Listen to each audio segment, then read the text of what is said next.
Tá stair fhada ag an gCúirt Bhreithiúnais de cóir chomhionann daoine a chinntiú. Gan beann inscne nó gnéaschlaonadh. In 1996 bhí an Chúirt cheann de na chéad chomhairteanna daoine a chur cosc idirghealú trasgnéasacha. Ag rialú gur idirghealú bhean gnéis múnsú trasgnéasach ag dul faoi athrú inscne a díostú, agus mar sin ag gcuine lí an aontais. I gás níos daoine, rialaí an Chúirt gur rátais feibli fostóra, ina nniuil títear daoine homachanéasacha a arcú contrótha freisin le dlí an aontais. Roinnt wa uaireanta iarú an gCúirt rialú a dhéanamh cóir éagsúil láúnacha cóghnéis.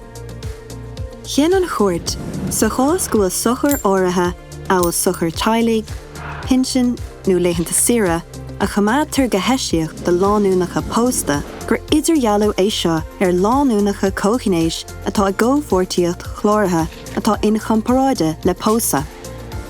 Agus cé go bhfuil tíortha saor rogha a dhéanamh maidir le pósa cóghnéis a cheadú, i gcásanna ina bhfuil láún pósta go dlíthúil i dtír amháin, agus go mbeadgann siad an sin go tír eile san aontais, ní féidir aon chearta saorghluaiseachta atá ar fáide gná a dúill tú de chéalaí, áil cearta cónathe.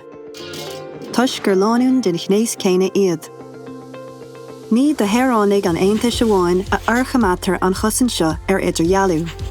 Is rá cásanna, chin an Chúirt gur féidir le géir leanúint dhaoine homachanéasacha, trí phríosúnacht nó pinos an bháis ina dtíorchúchais, a bheith ina forais an tarman a dheonú.